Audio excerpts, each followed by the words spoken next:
Hey folks, on today's Roland Martin Unfiltered, another strange death in Ferguson. We'll talk to the mother of a man who she says did not commit suicide, that he was lynched in her backyard. Also, Oprah was in Georgia campaigning for Stacey Abrams, who's running for governor of that particular state. It was a stunning day for her. Not only did Oprah give 2 speeches, she also went door to door knocking on behalf of Stacey Abrams. We'll show you some of what Oprah had to say. The Congressional Black Caucus demands one of the top 2 spots if Dems take the House. Also, no shock, Donald Trump promotes a racist, shameful ad blaming Democrats for an illegal immigrant who killed an American. Guess what? His ass is lying. I'll explain to you in the show. Also, somehow a white man killing 2 black people just after he tried to break into a black church is not a hate crime. Kentucky, what the hell is going on? Also, an entitled white man spews out the N-word at a Dunkin' Donuts. A sister clapped back real quick. And also, author Sally Cohn is here, says we are all haters and we need to stop all the rancor. We'll explain about her new book. It's time to bring the funk. Roland Martin Unfiltered. Let's go.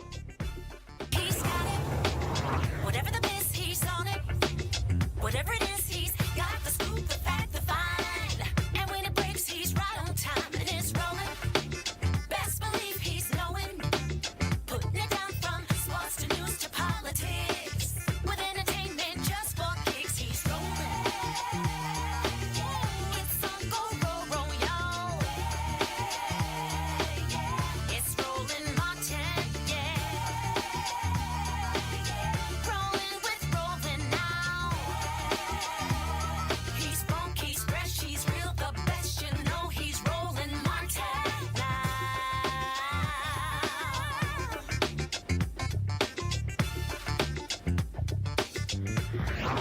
Martin. All right, folks, the son of Ferguson activist Melissa McKinney's Danye Jones was found hanged October 17th. She says he was lynched with a sheet. Now, cops are investigating it as a suicide. This is the fourth African-American who was an activist in Ferguson found dead. A couple of others actually were found burned in their cars. What the hell's going on there in Ferguson? We talked to Melissa earlier today. October 17th, I woke up and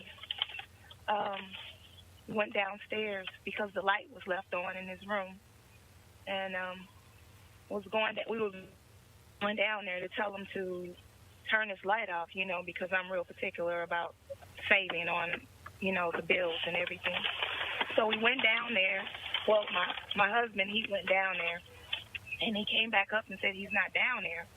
So I said, no, you know, he wouldn't be gone at this time because he's been studying and taking notes and everything. So he's been mainly in the house taking care of everything. So I went down there.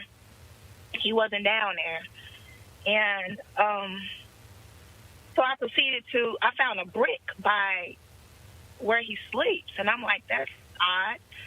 So I got the brick, and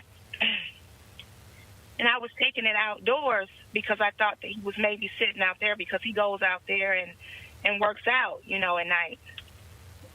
So I went out to take the brick, and once I got out there, I looked over at the tree, and I saw this chair turned over. And so I'm like, what is this? What is my yard doesn't normally look like this. So something told me to look up, and when I looked up, there was my son in a tree, hanging.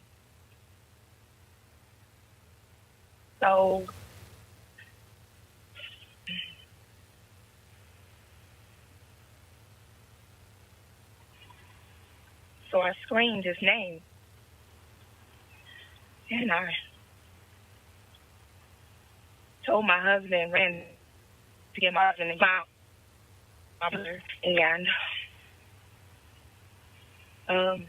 I remember falling to the ground, and my husband said, yes, that's him, you know. And that's when I called the police. And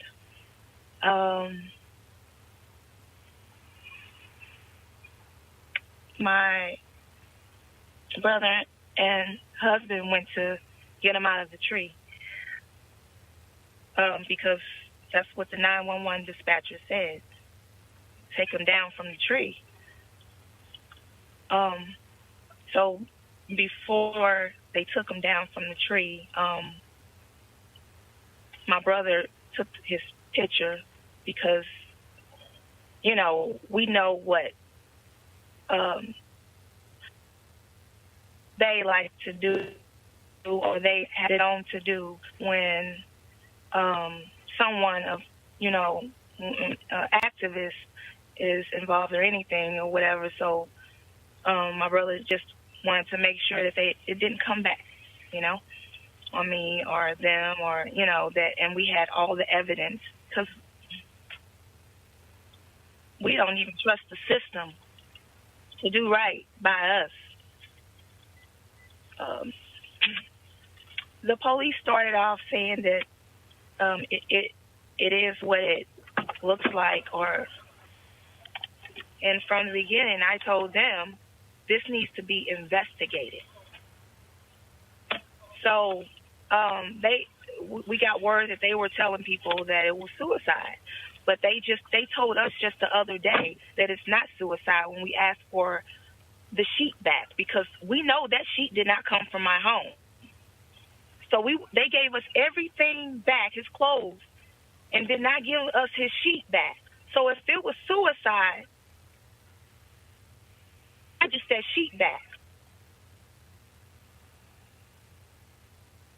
So now they're saying it's going to look like it's suicide, but we're still going to, I guess, investigate now.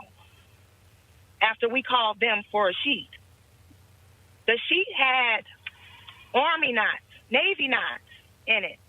My son was never in Boy Scout, never in any kind of military. He served in no military, none, no militia, none of that.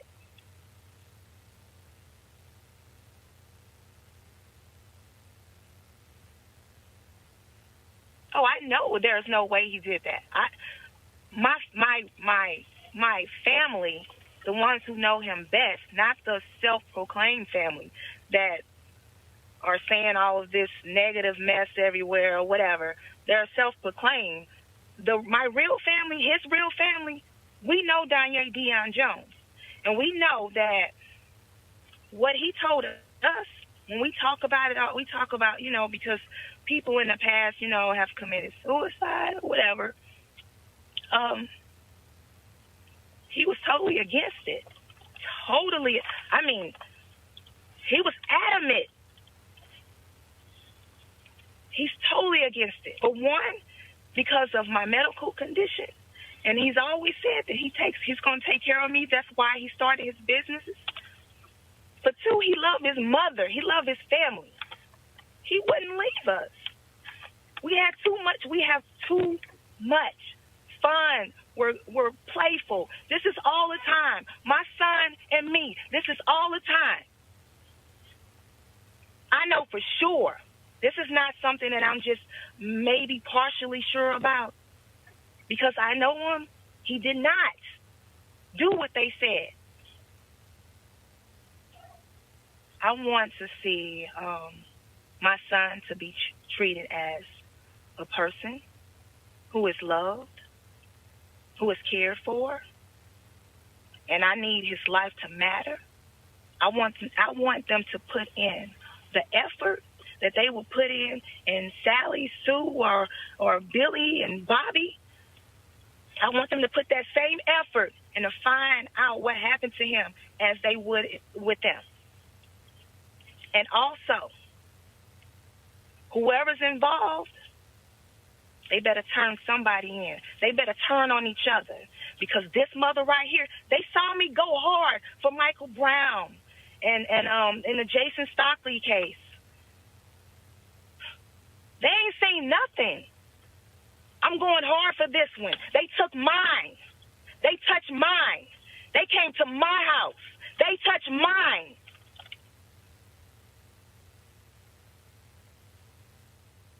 Big mistake. Thinking they're going to shut me up, shut me down, or whatever. No, they just really pissed me off. Pissed me totally off. This is something that I've loved for almost 25 years. And they took him from me. No. And if anything ever happens to me or my family, I have like 100 others. Thousands. But I'm going hard for mine. I can't even cry no more. I'm stuck. I can't even grieve. I'm stuck. 25 years. His own business.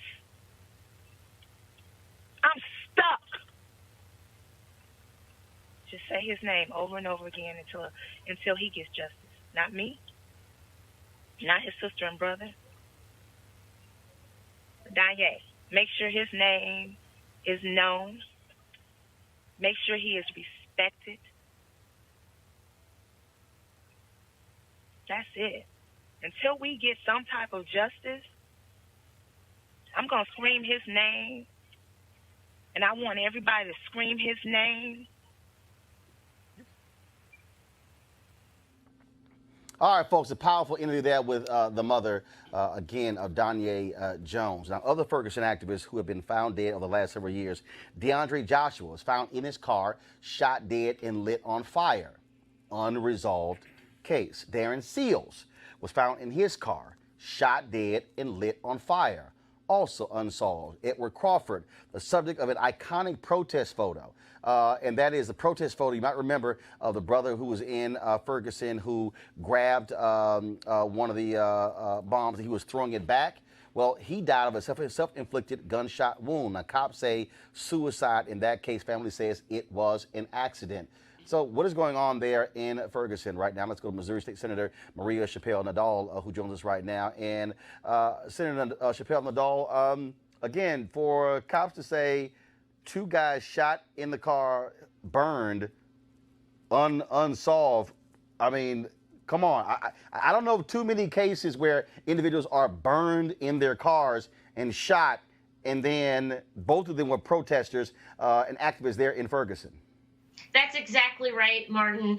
I got to tell you that people are on edge here in St. Louis because time and time again, there are people who have been identified as protesters, as activists, and really the environment that we are in is very dangerous. And nothing has changed since 2014, to be quite honest. And there are a lot of people who are in our system politically and otherwise who don't really care about what is going on and want to cover up the reality of our situation when it comes to race relations and equity and systematic racism. And in my gut, I believe that we are dealing with a community and people who live in the state who want to shut us down and quiet us so that we are not vocal. And the experience that I've had as a state senator, I've seen time and time again a lot of people who have just been trying to get through the system, and for one reason or another, they've not been able to do that. There's a great example of an African-American woman who was in the St. Louis County Police Department, who left the police department. She had amazing scores, but she was the victim of not only sexual harassment, but also racism within the department. And so I feel as though, and I'm speaking as an elected official, I'm speaking as a woman, I'm speaking as a person of color, I truly believe that there is an effort to shut people down if that means the death of a loved one. That is what happens. I've got to ask you this here. State police involved? Has anybody demanded that the Attorney General appoint a special prosecutor? I mean, first we're relying on local police. Clearly, that's an issue here. Has any of that happened? Well, that's the irony about this, Martin. First of all, we have an election coming up.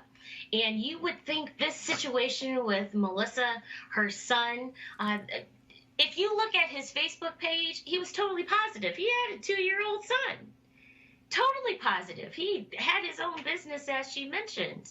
And there is no indication whatsoever that he had any kind of depression, anything like that, because everything about his being was positive. And so that's why I'm trying to figure out, why isn't the ACLU involved in this? Why isn't the Southern Poverty Law Center involved in this? Does this have anything to do with the election that we have coming up on Tuesday? And I'm telling you, I've seen the other side, and I can tell you that in my gut, I feel that there is an effort to quiet this situation, this travesty down because of the election. The more our voices are heard before Tuesday, that is going to make an impact on what happens. And that's, I just don't understand it, because usually we would have Right. the Defamation League involved in this, and we Right. don't. Let me ask you this question. You talk about the election. I want to switch gears here. First of all, this is a story that we certainly will continue to cover to try to get more answers. But I got to ask you, you spoke of the election. There's been this back and forth between you and Missouri Senator Claire McCaskill in a tight race there, trying to hold on to her seat. She put out a radio ad talking about crazed Democrats, and she went on Fox News and specifically named you. You fired back at her as well. I'm just trying to understand, if you were a United States Senator in one tough race, and Trump is coming to town, you need as many black votes as possible. What the hell is Claire McCaskill doing? Well, let me just tell you, this week in our daily paper, she said it was the Kavanaugh protesters who were yelling at different senators. She said that. And then she said that it was Bernie Sanders and people like Elizabeth Warren. And then a day later, she said it was me on Fox News. This woman, if you can call her that, is an opportunist. She is willing to give up everything of value to the Democratic Party for her win. This radio ad is only played in rural Missouri, and we want to know, all of us want to know, is she talking about African Americans? Is she talking about the LGBT community? Is she talking about protesters? And so when she called me out specifically, she's talking about a group of people who are progressive people. And so right now, the community that I represent, we're making T-shirts that say "Crazy Democrats" because most of us are going to be voting against her. She has not had a relationship with the black community for a very long time. She decided to have an office in Ferguson just because it seems sexy. But let me tell you, she has not been in the black community. And I urge every single African American and every single woke other person in the state of Missouri to reconsider their vote for Claire McCaskill. And here's the word on the street. And let me just tell you this. People say, well, it's better to vote for the devil that you know, but why do you have to vote for a devil at all? Good point. Senator Maria Chappelle-Nadal, we certainly appreciate it. Thank you so very much for joining us. Thank you so much, Martin. All right, then I want to bring my panel right now. Joining us, A. Scott Bolden, of course, former head of the D.C. Democratic Party, also attorney here in D.C., Monique Presley. She also joins us, of course, principal at the Presley firm. And we also have Malik Abdul, Republican communications strategist, with us as well. I want to talk about the Missouri race. Again, I don't know who the hell is advising a Democratic senator who is in a tight race. You might not want to piss off a black state senator the week before the election when you need every vote possible. Now, I mean, Scott, that's not smart politics. It's not smart politics, but here's the equation. People of color who vote or may not vote in Missouri, and I heard the state senator's message, but who are they going to vote for then? They got to vote.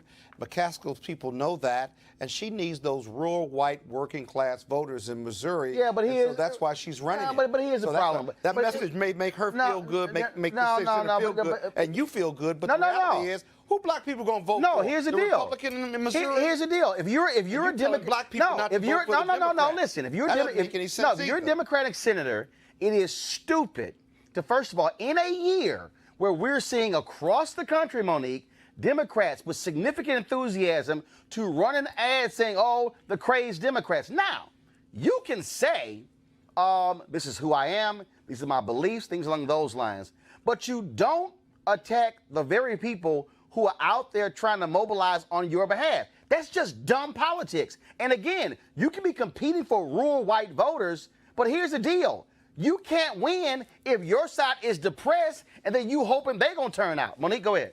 That's not true. Well, I agree with how they going to turn out? I agree with Scott. She's 7 to 9 points down. I'm trying to She agree needs with you. white votes. Can she talk? Yes. So, not my show. You know what? Oh, Lord, man speak abounds. Man speak abounds. Listen, she barely won before, right? And she was running against that cat that had all the legal issues. And also who was sexist.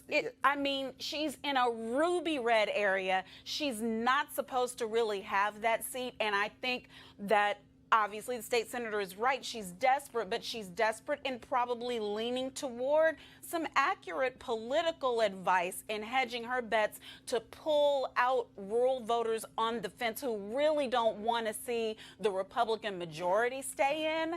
And she is counting on what they always count on, taking the black vote for granted. Well, and 'cause they thinking got that no place but else to she's vote. but she's trying to alienate the fringe. She's trying to alienate the far left for the sake of some middle people, for the sake of some independents, and it's a tight, close race. Malik, so this I'm is very not saying simple. I blame her. Malik, this is very Not that simple. Don't close. blame Malik, this is very It is simple. that close. This is very simple. When you start breaking down numbers, lose. when you start Exactly. looking at races, okay, the one thing you don't do is you don't tick off your own side. All right? There's a way for you to run to appeal to people. What you don't do a week before the election is get into a pissing match with a black state senator who, first of all, has already won her race, okay, and who represents a significant number of people, and then to go, well, they're gonna vote for me anyway. Okay, Yeah. you can be proven wrong. Yeah. And I, as one of those who left the Democratic Party for reasons just like what we're discussing right now, because what we're saying is that, well, they have other voters that they need to get. And so let's not worry about the black voters or offending black They voters. need more. She needs And more of them than us. I totally Just understand a political that. decision Okay. on her But, part. but it's a She political might, decision. no. Hold on. Let me correct this. And Greg Carr, I want to bring you in. I know you're from Chicago, head of Afro-American Studies at Howard University. Is that a question? She needs more of them than us. No, she needs us and them. Good But point. But we you ain't can't. got Hold nowhere else to up. vote You but for can't her, see, and regardless of that's the state senator's mistake. position. Which is That's why, the mistake. which It's is why, reality. Greg Carr, you don't pragmatic. piss off black people a week before the election. Greg, are you there? Yes, sir. Go ahead. And all people out here, Jeremiah Wright says hello, everyone here. Missouri is a difficult state and has been since the Missouri Compromise. At the end of the day, we have to be smart. Exactly. Look, We do. we're talking about the federal bench. Yes, We're talking about appeals courts, possible another Supreme Court nomination. We're talking about, for me, that is the central issue in all of this when Right. it comes down to this.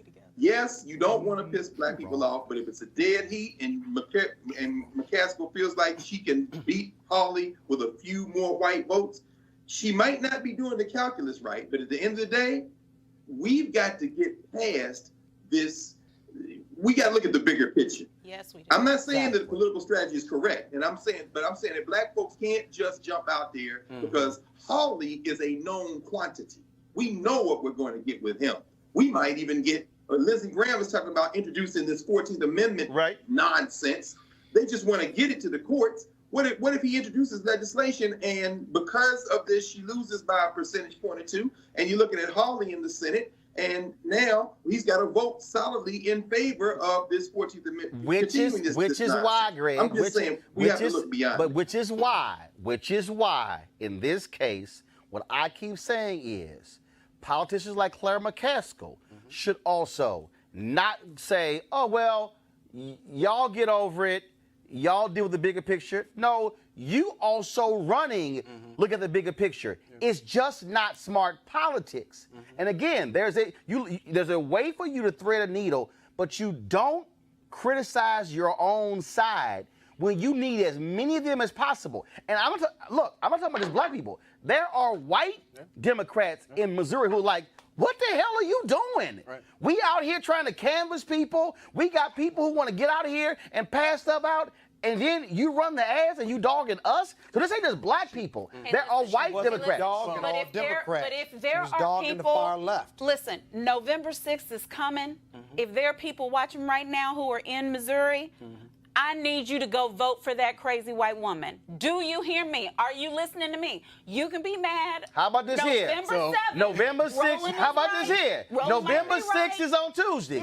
Crazy white woman. Yes. Stop being crazy. No, So- even so, even Roland, if what is she your doesn't, recommendation? No, even look if at she Missouri. No, doesn't, here's I wanna hear- hold on. No, here's What is your it is. Here's my recommendation? You tell me to vote for the Here's my Republican or recommendation. don't vote at Claire all? McCaskill, what you need to do is pick the damn phone up no. and What tell do you us- want No, your- hold your up. voters Don't to ask do? me a question you don't want the answer. I'll do. Claire McCaskill voters. should pick that damn phone up and call Marita Chappelle and Dawn and say, look, I apologize for doing that. We need to call a truce. The election is on Tuesday, and look, Yes. we tell it back and forth. That's what she should do. Okay. But what? No, What do but you hold think on. about But that? what? Even if But she what? does, No, what wait. people I'm not in Missouri done. do. I am not That's done. right. But what should Black not? voters. But what should not happen? Okay. Is that a white woman running for United States Senate to somehow think that we are irrelevant and she can just say, look, no, I'm not done. Y'all gonna come for me anyway, so I'ma dish y'all, I'ma talk about y'all, I'ma slam y'all, and you still gonna vote for me. If you gonna ask black people to look at the larger picture, you better ask that white woman look at the larger picture as well. Malik, But then I'm going to the next well, story. She doesn't need to for the conversations that we're having now, because I believe what She we're, can make up with because- them after because November I believe 6th. what, Yeah, okay. I believe Ma'am. what we're Make up after saying November is, But is don't that screw up she'll and do try to make up. whatever it takes for You her can to make all win. the speeches you Isn't want. that what You we're dead saying? wrong about She's that. willing You to dead do wrong it. about that.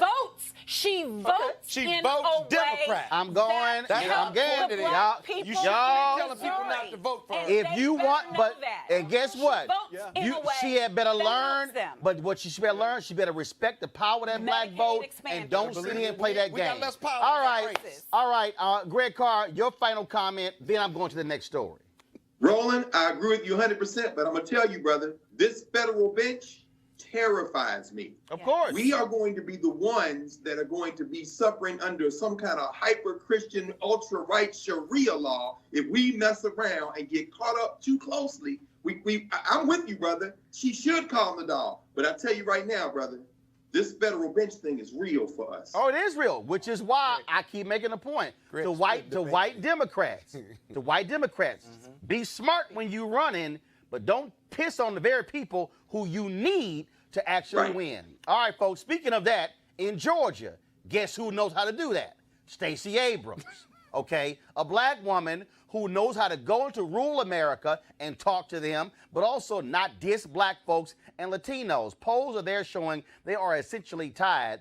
And guess what? She got a phone call 3 days ago, which blew her out of the water when she answered her cell phone, and it was Oprah on the line. And Oprah showed up today, had 2 rallies for Stacey Abrams in Georgia, even went door knocking on her behalf. Here is some of Oprah at today's campaign event for Stacey Abrams. The right to vote is like the crown we all get to wear. Maya used to say, baby, your crown has been paid for, so put it on your head and wear it. So your crown's been paid for. The right to vote is your crown. So this is a tight race here in Georgia. This is tight. And there are tight races all over this country that depend on all of us giving honor to our greatest democratic right and privilege. So let your vote make a difference. Let your vote count. Let your vote speak for you. If you're a woman, let me just talk to the women for a minute.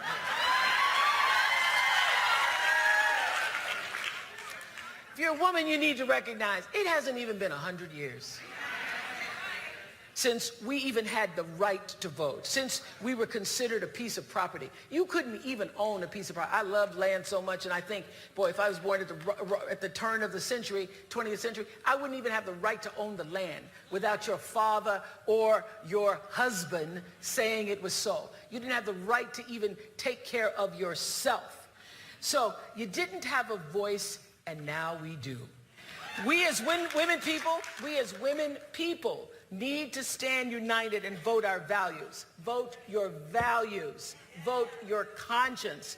All this noise, all the noise, you just can't get away from it. You turn on the TV, it's so much noise and crazy talk. All the vitriol in the ads, you know what? They are designed to confuse and confound you with fear. That's what they're done. They're designed to confound you with fear. They are not designed for people with discernment. Women, people, we have discernment. And when you know the right thing and you can feel it, you can feel what is the right thing to do, you can't be influenced by propaganda and fear. So now is the time for discernment. And only when we unite as sisters, and I don't just mean sisters, I mean sisters, black sisters, brown sisters, white sisters, Asian sisters, LGBTQ sisters.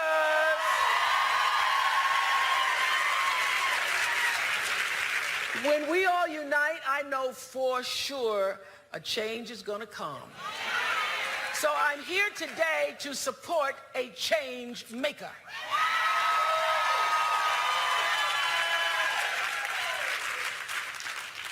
She's a woman who dared believe that she could change the state of Georgia.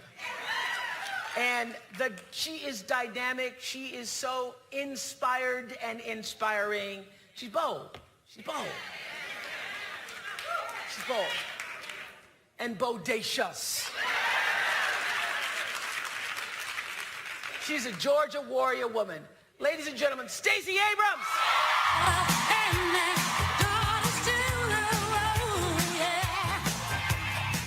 All right, folks, that was Oprah, of course, campaigning for Stacey Abrams. And then a little bit later, she went door to door.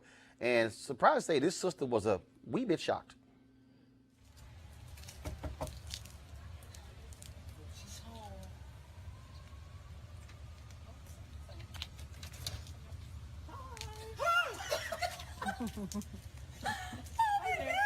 Hi, Denise. Hi, Oprah. How are you? I'm wonderful. How are you? Good. Surprise, surprise. Surprise! I am shocked. Surprise. So I'm canvassing for Stacey Abrams. Yes. Are you voting for her? I absolutely am. You are voting for her. Yes. Do you have an early voting plan? I do. All right. Well, as I said, it's a very tight race there in Georgia. There's supposed to be a debate tomorrow on WSB TV, but Brian Kemp said, oh, he can't make it for the 5 p.m. debate because he's going to be at the Trump rally at 4 p.m. That's kind of sucks because he actually agreed, Malik, to actually be at the debate.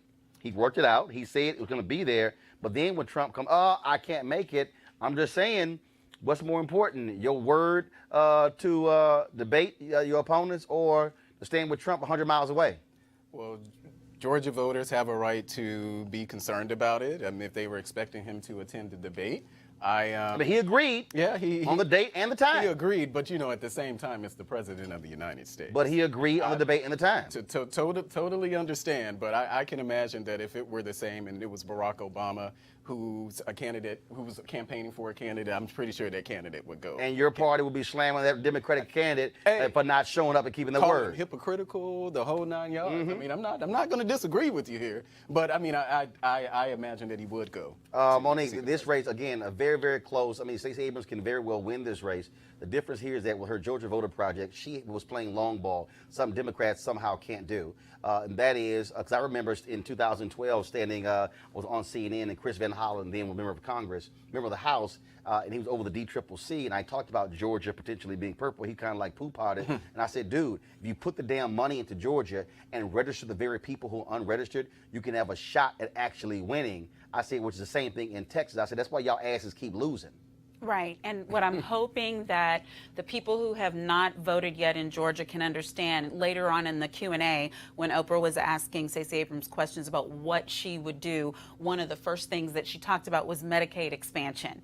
That's not just for black folks, all y'all broke, sick-ass white folks. Hello. The myth lives. All you Georgia. broke, okay, Hello. let me real clear, broke, sick-ass white people. Listen, because that Medicaid more of them than of expansion, us. she talked about how many counties don't have a doctor. It's not that they don't have a hospital, they don't have a doctor. So women, particularly women of color, are dying within a year of childbirth. They're stroking out and can't get to a hospital. They are dying of things that they should not die from. So, you know, come on, y'all. Greg Carr in North Carolina, when Reverend Barber and others would have Moral Mondays, when those rural hospitals closed, the first person that died was a white woman who had to be airlifted some 60 miles away. And Reverend Barber told the story of being at a parade, and his redneck with a Confederate flag around his neck walked up to him with tears in his eyes saying, thanks for fighting for our hospitals.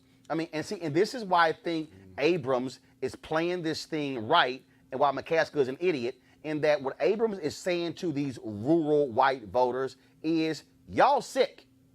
And if you lose your hospital, that man is not going to expand Medicaid. That's how you actually message rural voters. She's not trashing her own party. She's saying, y'all sick, y'all broke, I'm here to save your hospital. He ain't.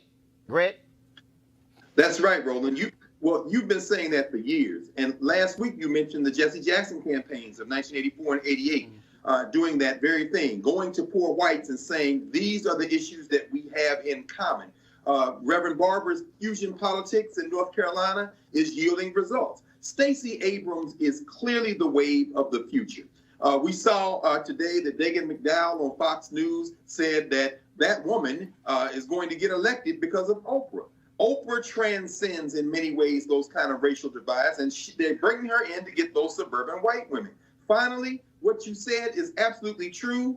Contrasting with Missouri, Claire McCaskill is a politician of the past. She can probably not reform herself. But when you see in this next cycle, these waves of black and brown, younger politicians, even progressive white politicians like Beto O'Rourke in Texas, begin to run toward the issues, I think what we're seeing is the future of American politics. Scott? Oprah is a secret weapon and a pretty good campaigner. Kemp is going to the rally because he gets more out of that rally than he could ever do in going one-on-one against Stacey Abrams. Have you seen the debates? I mean, I'll be honest with you, the debates in Florida and Georgia have made it clear that the Democratic candidates who happen to be African-American and really smart are just doing a number on them. So, Stacey, don't forget this, too. They may be issue-driven in regard to these candidates of the future, but Stacey Abrams has a ground game in Georgia that is far superior than her Republican opponent. I was on Fox last night with the head of CPAP. You on Fox last night? I was, but y'all won't call this brother. I keep telling them, Roland, to call you.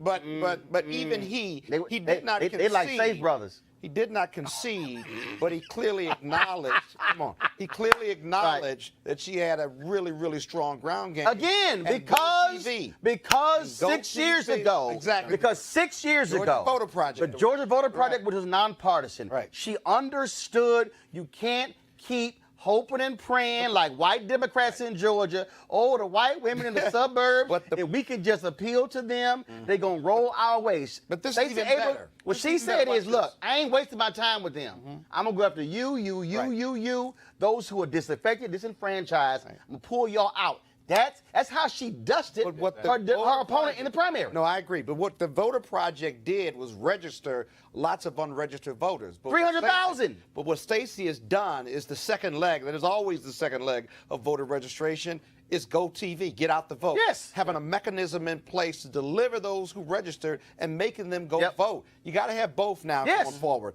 And they've got a game plan down there that is almost scientific and vis-a-vis the internet. And so she's got a shot, a real shot. Part of her game plan that everybody can help with today, you don't even have to be in Georgia, is get on the phones and call. She's asking everybody in Georgia, if you've already voted, get 5 people to the polls. But if you're not in Georgia, call go to her website and get listed for the phone bank and make at least 5 calls a day. Y'all, this is razor thin. She needs 50 This ain't even going to the website. Yeah. This all the folks you know in Georgia. Call them, text them, cuss them out. Do whatever you need, bribe them, tell them, look, I'll take you to go get a 3-piece, take you behind to the polls, something. But do what you got to do. That's what you got to do. But Malik, I want to go to you and finish your last point on this. Bottom line is here. Brian Kemp said it. Look, if she can turn the people out, we're afraid. But this is also where Brian Kemp also can tag her as this candidate who somehow is far left. She dusted your girl Megyn Kelly on The View. Matter of fact, I'm gonna find it in a second. When Megyn McCain tried to press Stacey Abrams about guns, Stacey was calm, cool, and collected. She pretty much like, look at here. Right. I shoot. She's sharp. My daddy shoot. Right. My family shoot. Yep. She just destroyed Megyn McCain on the gun issue. She's sharp. I can say it is pretty exciting, the idea that we may have the first African-American female governor in American history. In American history. So even though I'm a Republican, I can still be excited about that. I don't have She's a true sister. And I appreciate it. Hey, Greg, something that I appreciate about What is wrong with that? Hey, Greg, real quick, I want to go to you here. Again, bottom line is, on this point here, when I say Stacey, what she's doing is she is running one of the smartest campaigns because she said, don't waste your time on people who you're never going to convince. Convince the people who are more likely to vote for you. That's right, brother. Listen, you've had on your shows the wave of the future, people like Jessica Bird at 3 Point Strategies, Kayla Reed at Electoral Justice Project, my former student at Howard, Stephanie Brown James at the Collective PAC. These young black women have really looked at this thing, and whether it's Ayanna Pressley, Massachusetts, Johanna Hayes in Connecticut, New York Times just had an article today about it.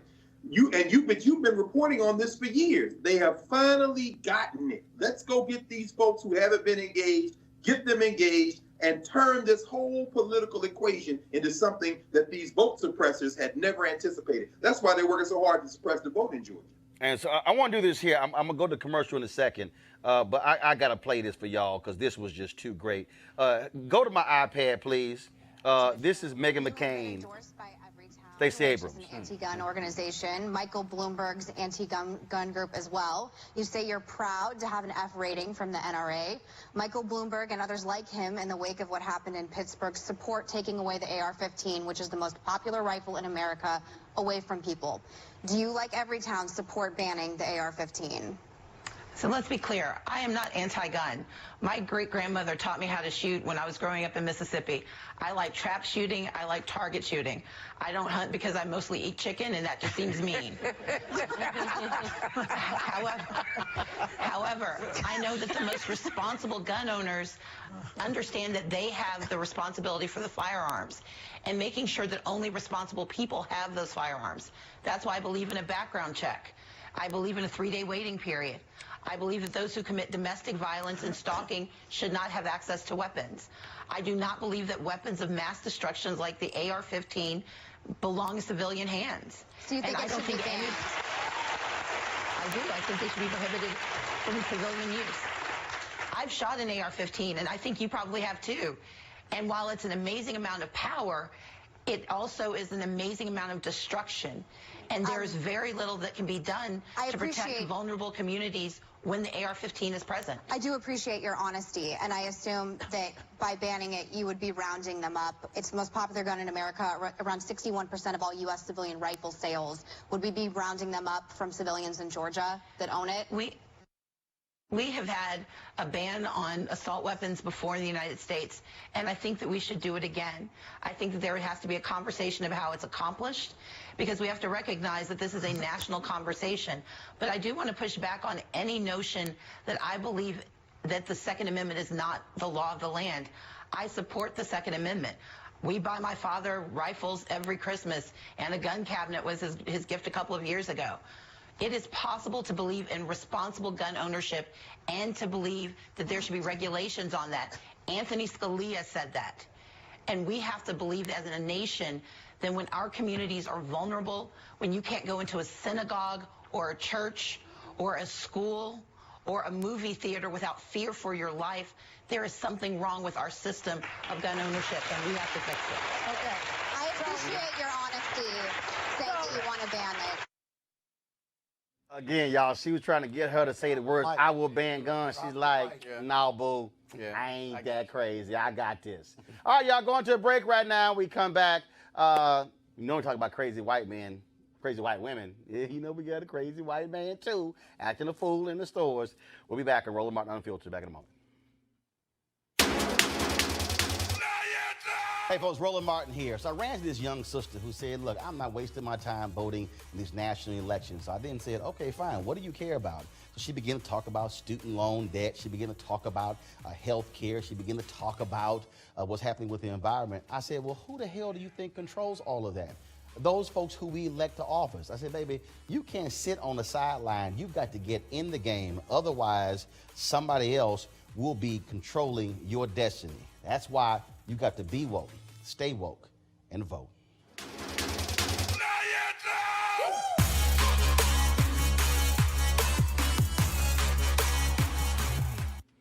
Hey Okay, folks, if you're looking for a hot new investment opportunity, I have two things I want you to think about: illegal marijuana and crowdfunding. Now, you just let that sink in for a second.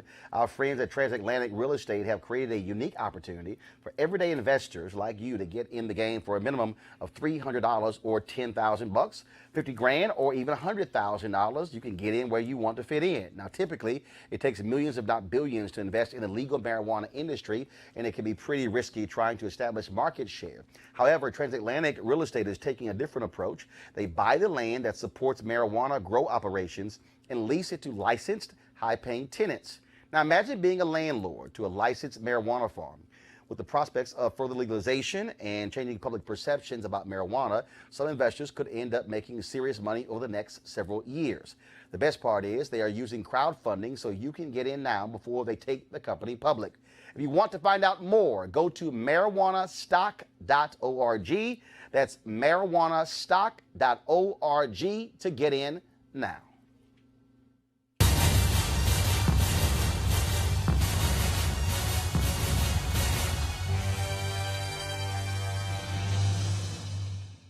All right, folks. Y'all know Donald Trump keeps lying. Y'all know he keeps lying.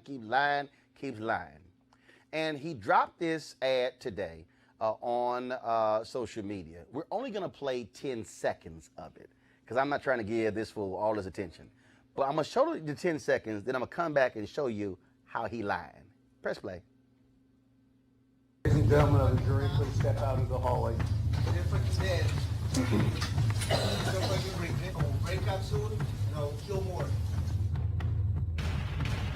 Come on. Right there. Donald Trump straight up lied. Democrats let him into the country.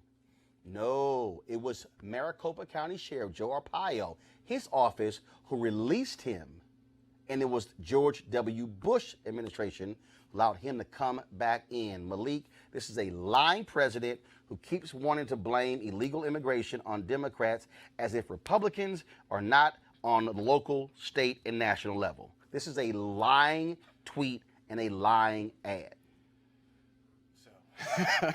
You ain't got to defend the lie. Really? Just go ahead and say, Roland, you right. Just say, Roland, you right. So instances like this make it difficult for black conservatives to recruit people to the party. Now, I get what Donald Trump was going. I mean, I can say it's fear-mongering. It's our more heated version of what Claire McCaskill did, considering what we just talked about. And it's unfortunate that Donald Trump is doing this. It's something that people do, unfortunately, in campaigns to win. I wish it were not happening, but unfortunately it is. And just like I can have a problem with what Claire McCaskill did, just like I can have a problem with even some of the things that Candace Owens has done, I can definitely have a problem with this. I can't, it's fear-mongering. Lie, Monique, lie, lie, lie, lie, lie. Right. Well, I mean, he only lies when he breathes. But the point is, the point for conservatives ought to be, and I'm not one, but it's not that they should have a difficult time recruiting. They wouldn't if they just would locate a spine. Because true conservatives, the ones that I used to enjoy sparring against because we disagreed about fiscal policy, we disagreed about gun legislation, we had there's nothing left. I mean, the conservatives are in an identity crisis. And what we need, I mean, it's kind of obvious, right? Because there's a Trumpkin party right now. It's not a wing. You know, all of the power right now belongs to Trumpologists. So anyone who used to be, no, it's not at all. Part of the party belongs all you have to do is look back to the Obama. All you have to do is look back to Obama. We ain't getting away from the subject at hand. Yeah. Scott and Greg, he lied his ass off in the tweet. Scott and Greg. 2 points. That ad is the Willie Horton 2.0, all right? And it's been endorsed by the president. But the biggest lie and the ongoing lie that Donald Trump tells and the Republicans tell and the GOP tell is that immigration, crime, the economy, that if it's not good, if it's bad, they blame the Democrats. And who's in the White House? Who's in the House? Who's in the Senate? Who has the most governorships? who has the most state legislatures is all GOP, and they criticize with their base. They criticize Democrats for not joining them in policies that will take away health care and will harm America. Remember, 65% of America doesn't agree with the direction the GOP is taking this country in. It's an ongoing, huge lie that's got to stop. Greg? Roland, next week marks the second anniversary of when you did wall-to-wall election night coverage, and we were all together when the unthinkable happened. Donald Trump became president of the United States. Number one, do not underestimate the power of fear-mongering.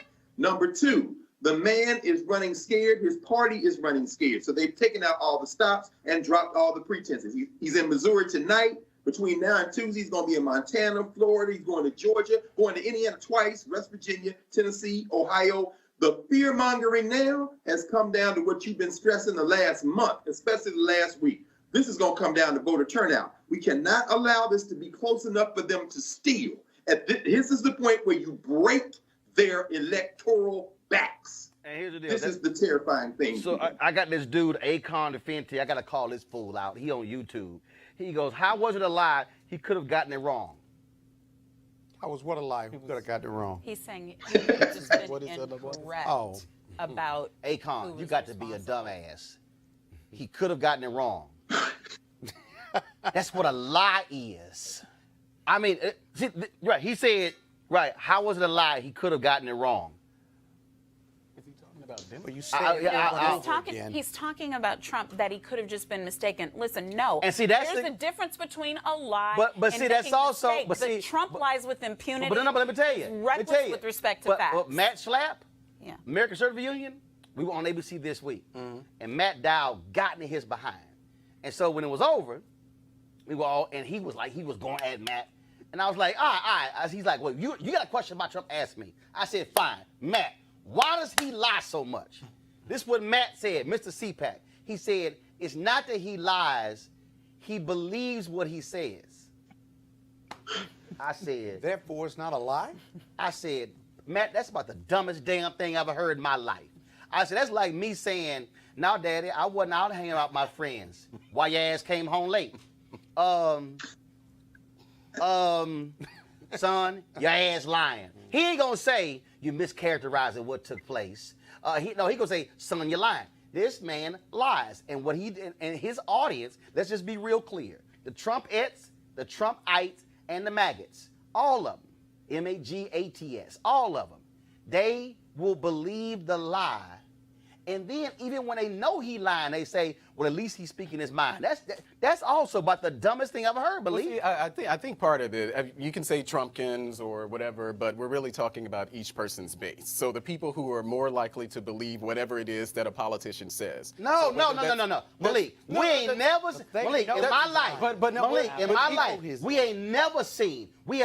seen on a federal, state, or local level anything. This dude, we got numbers, more than 4,000 lies in the first 2 years, and they like, oh yeah, man, but he speak his mind.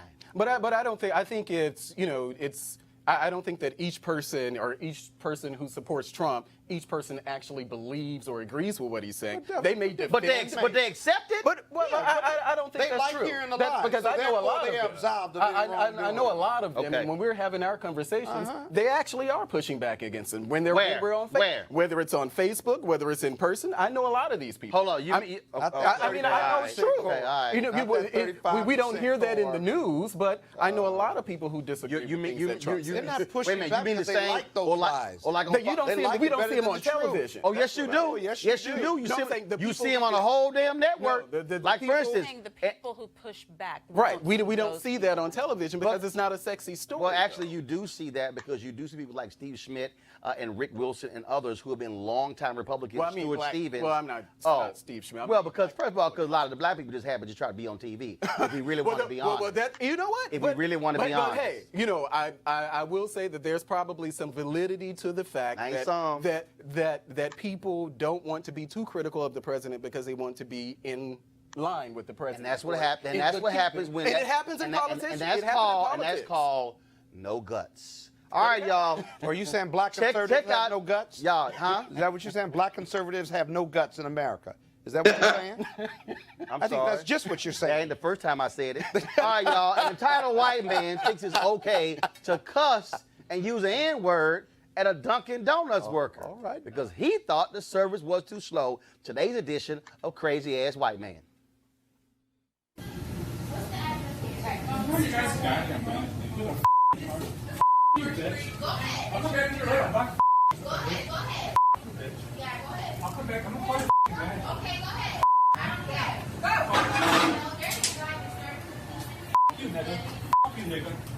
Nigger? Yeah, your mother. You nigger. Yes. Nigger. Your mama. Nigger. Your mother. Nigger. Nigger. Yeah. You nigger. Okay. Coon. Hello? How you like that? Nigger. I don't like this. Nigger. Disturbing me. I need to air out. You guys beat your ass. Oh my God. Do it now. Coon. Do it now. Nigger. Yes. Yes.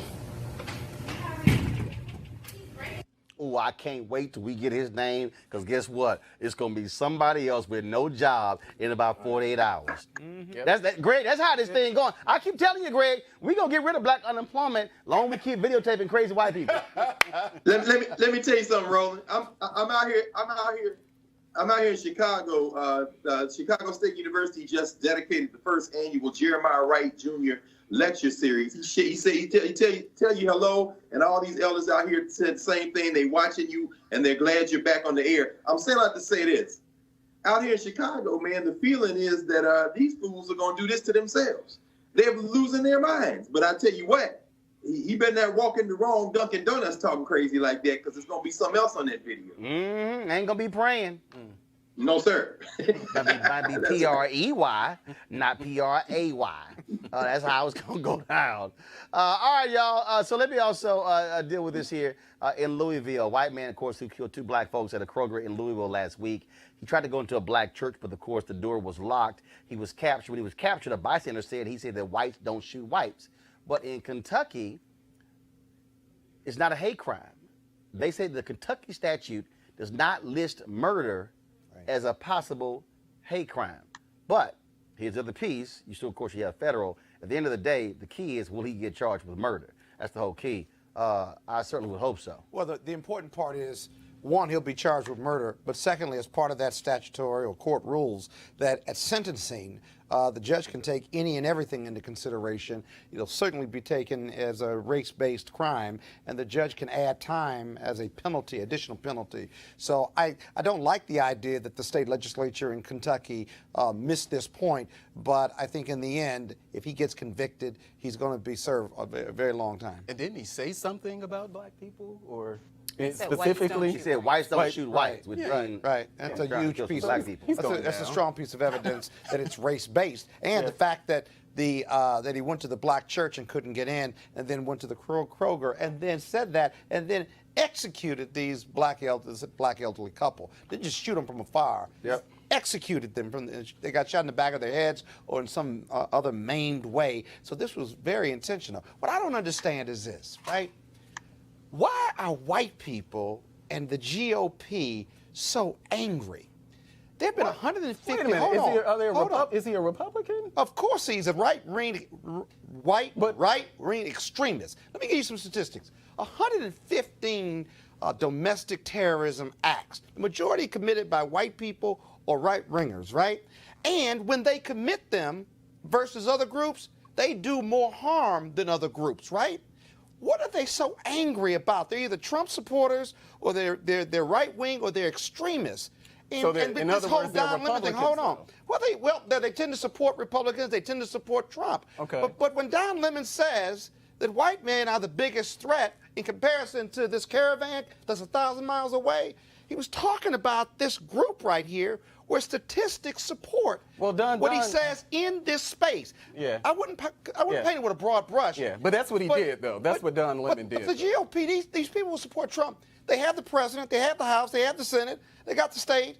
What are they so angry about? So, The GOP but I want to know, controls but more when these America than things were anybody else. happening, It's these not about things have been Republicans. these things have been happening forever. Now. They have, but it is. But they there tend are to be. more God, hold on, white Malik. men Exactly. between the ages of 18 and 26 who are committing these crimes, and they are typically right-wing extremists. We need to just look at how we are home-growing terrorism and why White it is domestic young terrorists. white Right. males, and the anger. Obviously, I mean, they're being replaced. You know, there was a time period where what we see in the Senate But today they're in control right now. represented- No, but but there was a they time when control. what- No, but those you are gotta understand, old-timers. they want Right. total. They want total control. And it's they very don't want to obvious share that it's nothing. changing. But Yeah. I think it's Very something obvious else. that it's changing. That the browning Real of quick. America is upon them.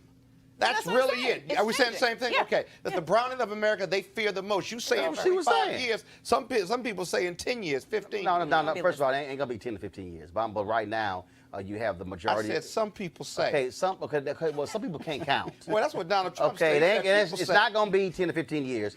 It's going by 2039, the workforce is going to be majority people of color. By 2043, at the earliest, it's going to be people of color. 53% a minority, 47% white by 2043. That's what white fear is. What is driving them crazy? Because Malik, what they really scared of, they know what in the hell they did to us. Well, They really scared of, man, what they gonna do to us? What are they gonna do to us what we did to them? Because that's their You know, mindset. Malik, go ahead. What they Malik did to and us. Greg, then I gotta go. Yeah, I wish I can say that this is something. Well, no, I don't wish I can say that.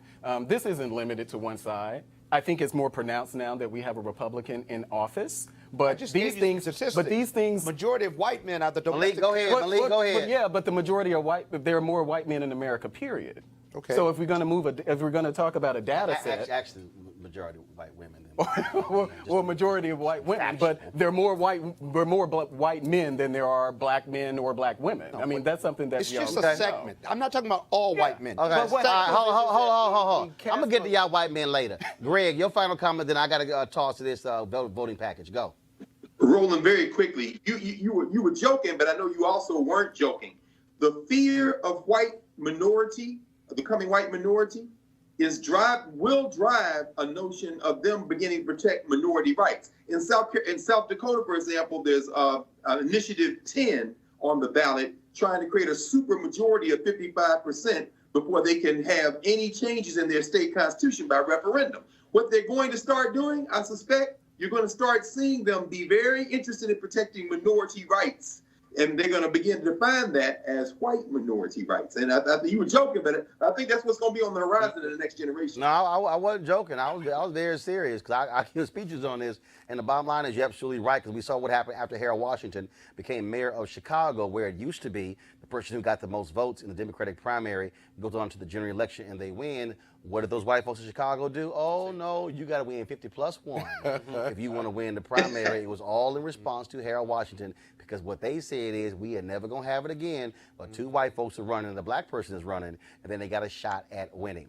All right, folks, election season is upon us again. Voting is on Tuesday. Early voting will be ending in many places tomorrow or Saturday. And so don't forget, you do have souls to the polls some places on Sunday. And then there are some places also have same-day voter registration. So check your particular state. Tomorrow I'll be broadcasting live from Texas Southern University, where at 11 a.m. Eastern, Black Votes Matter will have their rally on the campus of TSU. We'll be live streaming that event. I'll be speaking as well. So the TSU students are going to be helping me with that. And then, of course, we'll be broadcasting the show from the campus of TSU tomorrow at 6 p.m. Eastern.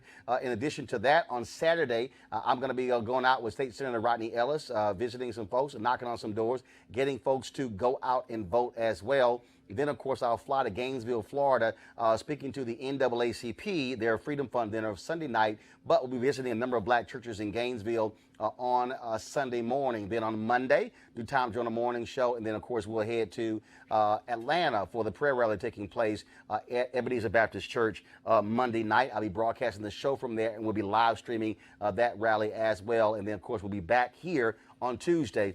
Mark your calendars. We will not have a 6 p.m. show on Tuesday on Election Day. We will go live beginning at 8 p.m. going to 1 a.m. On Tuesday on election night. And so, trust me, if y'all want to look for the black perspective, it ain't going to be on CNN. It ain't going to be on MSNBC. It's not damn sure they're going to be on at Fox or ABC or CBS or NBC. This will be the only place where you'll be actually seeing a broadcast of all kind of black perspectives, Republicans and Democrats, independents breaking down the election results. And so we look forward to all of that happening.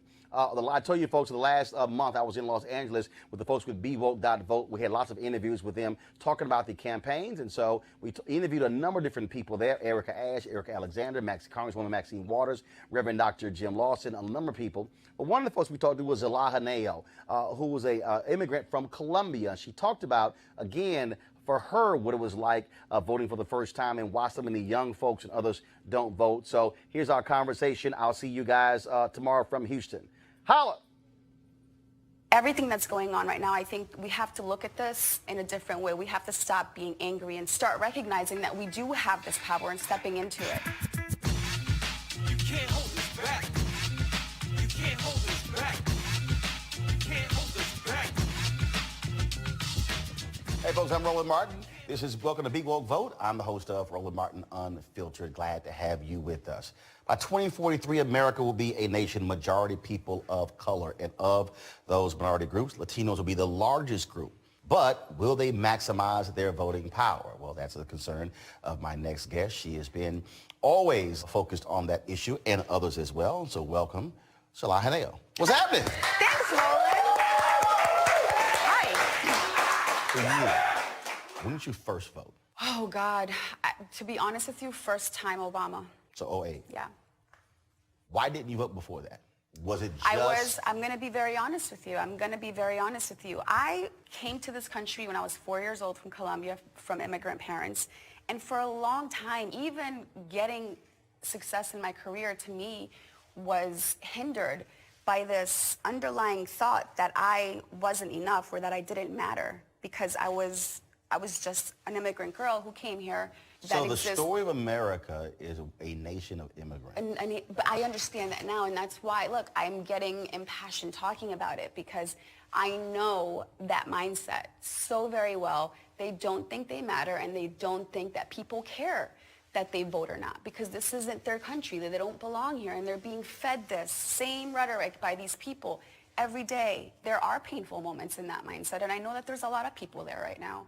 And that's what I wanted to come here and talk to you about and say to whoever's watching and listening that may have come here, you belong. There's a reason you're here. You matter. It pains me to know that there are people that felt like I felt so many years ago that won't go to vote. So I'm committing to spending the next couple of weeks. I'm going to hold myself accountable. I'm going to register 10 people. I started last night, so I'm 1 down, 9 to go. Yes, and one of the things that we've talked about is that numbers are one thing. Right. But how you take advantage of that is another. In Texas, 2.1 million Latinos eligible to vote, but not registered. That means they are sitting on power, but not using it. Right. I think there's a two-part problem to this. I don't feel that they're not voting because they don't want to or because they don't care. I think they're not voting because they think they don't matter. When you get naturalized in this country and you become a citizen and you're eligible to vote, I experienced this with my mom. The first time I took her to vote was when she voted for President Obama. 2008, 2012. The first time you ran. Okay, got it. Second time you ran. Okay. Yeah. She walked around with a sense of pride that I'd never seen in her that I really loved. And I said, Mom, why was this the first time you cared to vote? And I kind of felt guilty because I didn't really impassion her to do so before. But I think that because a lot of Latino people in the country, they have this right, but they don't feel like they belong. That to me is the bigger issue. So I think everything that's going on right now, I think we have to look at this in a different way. We have to stop being angry and start recognizing that we do have this power and stepping into it. We have to try and get to young people and make them matter, especially Latinos, because like you said, we're the fastest growing demographic in the country. I myself talk to people all the time. They're like, the kids in my family that are now eligible to vote, they're like, yeah, but you know, it's just such a big task. It's so overwhelming. And I'm like, yeah, we're not changing the world in one day. We're just trying to make a small difference. And you do matter. Your vote does matter. Well, and one of the things that I have consistently talked about in all of these different interviews is that we also have to connect the dots Right. to get folks to understand it There's happens an action that here. needs to take place, Right. right. We see the problem and we complain about it, but we stay in that place. And I think that we're entering a different era. And I think that these things are all happening for a reason. I think that they're so glaringly obvious and they're so devastating for a reason. Because our collective American dream is at stake. It's not just Latinos. It's the fabric of this country that we grew to love and what we believe this country is and what other countries look to us for. Would you also say that what you're dealing with is, so let's just compare two different groups. For Black Americans, Right. because of slavery, because of the complete destroying of the past, there really is no direct connection to various African countries. Right. And so if you're from Mexico, if you're from Colombia, if you're from any other particular country, it's, yeah, I'm here, but I'm also Yes. from there. As right. opposed to saying, I'm Colombian. Right. I'd had this conversation last night. I'm American Colombian. I love Colombia. I was born there. But this is the country that I love, that I call home. So this is the place that I have my allegiance to. This is who I care for, the people that I care for, my family that one day, hopefully, I will raise will live here. Latinos are the fastest growing demographic, and they don't think that they matter, and that to me is the sad part. And so this is probably the most important election Right. that we've had in a long time, and I get so impassioned by it because there are so many things that have happened that if we don't see them for what they are, this is just going to continue to, get out of control. If I don't actually say, hey, I'm going to commit to registering 10 people to vote. Right. And that's the thing, I think, is we get so hung up on the big picture. The big picture matters, but it only matters when we all do small things. Right. That's how it happens. It's not, hey, let's just post on Twitter and post on Instagram because, yes, social media is huge, we know it, but we have to actually get out there and walk the walk. But see, but the thing, what you just said though is, and which I believe is the one thing people are absolutely afraid of, it's accountability. Yeah. Because see, I can easily post it. Yeah. But when you say, I am going to register 10 people, that means that I am going to have to get up, and even if I'm not a registrar, I'm going to have to take folks there. Or go online, it's just right, absolutely. yeah. But that means I'm going to ask the question, are you registered? If you're not, okay, we're going to register you right now. Okay, what do you mean right now? I'm real busy right now. No, we're going to do this right now. I just did it with my best friend last night. Yeah, she was at my house and she said, I saw you posted. I said, yeah, are you registered? She's like, no, I just moved. But like I said, deadline is October 22nd. You have no time. You have to do. She's like, oh, wow. She went home. She's like, I just registered. I mean, and this is the time to do it. Aren't there 3 states that have 3 potential black governor? Yeah, Maryland, Florida, and Georgia. We have Latina legislature. I mean, this is a time for us to make history and to have people that share our ideals and our vision for the country and to move it forward. And if this isn't when we do it, the opportunity, and then there's no coming back from this. There you go. So I've been doing this, everybody I talked to. You almost did it, but we're going to put you under the clock. Oh, no. Oh, yes. I don't like this. Please don't. Oh, I'm really you'll be bad all under right. You'll be pressure. all right. You'll get over it. Don't worry about it. Roland, You'll survive. I'm so scared. No, you'll survive. So here's a test. You have come upon a young person. You've come upon somebody who's middle-aged or who's older. They've never voted. And you run to them, and you have 30 seconds to convince them why they must vote. What do you say in the 30 seconds? Sir, ma'am, you must Hold vote. Oh, Go. God. Okay, sir, ma'am, you must vote because everything that you grew up believing that was true about our beautiful country is at stake because your grandchildren depend on you because it depends on how they will grow up, their character, who they become, because... Oh, because you're doing good. Roland, because you matter and because you're smart and beautiful and because you belong here, sir, because we are counting on you and our future, our kids need you. And God, I'm struggling here. You're fine. That's 28 seconds. You did it. See? What? Bingo. That was it. That was it? Okay. That was the message. I got 28 seconds? You had, That's two, all? you had 2 left. Yeah. So you could have breathed. I sold myself short. Okay. Folks, give it up for Zulahaneo. Thank you. Hi, guys. This is Zulai here with Roland. This is our country. Own it. Vote.